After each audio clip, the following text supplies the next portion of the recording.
زبیر اپنا باغ سیراب کر لو، پھر اپنے پڑوسی کے لیے پانی چھوڑ دو تاکہ وہ بھی اپنی کھیتی سیراب کر لے۔ اس پر انصاری کو غصہ آ گیا اور وہ رسول اکرم صلی اللہ علیہ وسلم سے کہنے لگا، ان کان ابن اماتی کا، چونکہ زبیر آپ کی پھوپھی کے لڑکے ہیں نا، اس لیے ان کے حق میں فیصلہ ہو رہا ہے۔ اللہ اکبر۔ السلام علیکم ورحمۃ اللہ وبرکاتہ۔ بسم اللہ الرحمن الرحیم۔ اللہم صلی علی محمد وعلی آل محمد۔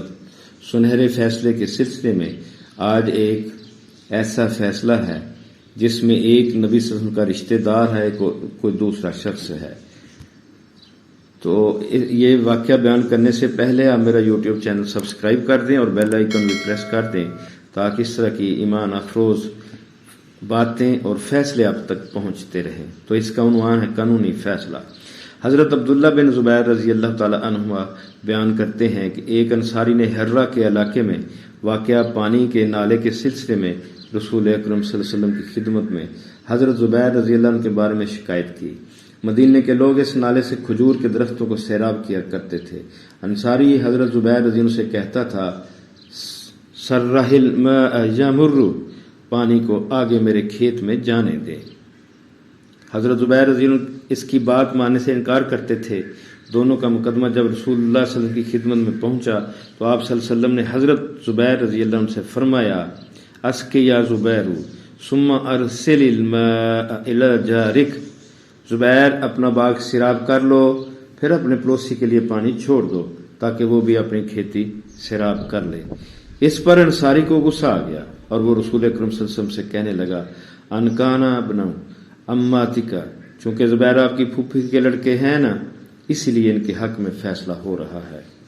انصاری کی بات سن کر رسول اکرم صلی اللہ علیہ وسلم کے چہرے کا رنگ بدل گیا اور آپ نے فرمایا، اسقِ یا زبیر ثم احبس الماء حتی یرجع الی الجدر، زبیر اپنا باغ سیراب کر لو، پھر پانی کو روکے رکھو یہاں تک کہ وہ منڈھیروں تک چڑھ جائے اور اس کے بعد پانی چھوڑو۔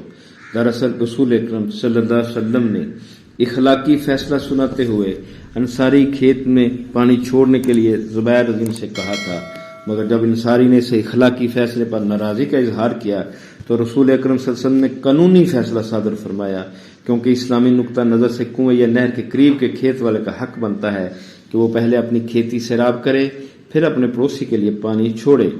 زبیر رضی اللہ تعالیٰ عنہ کہا کرتے تھے، اللہ کی قسم میں سمجھتا ہوں کہ مذکورہ آیت اسی سلسلے میں نازل ہوئی تھی، فلا وربک لا یؤمنون حتی یحکموک فیما شجر بینہم ثم لا یجدوا فی انفسہم حرجا مما قضیت ویسلموا تسلیما۔ سو قسم ہے تیرے پروردگار کی، یہ مومن نہیں ہو سکتے جب تک کہ آپس کے اختلاف میں آپ کو حاکم نہ مان لیں، پھر جو فیصلے آپ ان میں کر دیں ان سے اپنے دل میں کسی طرح کی تنگی اور ناخوشی نہ پائیں اور فرما برداری کے ساتھ قبول کر لیں۔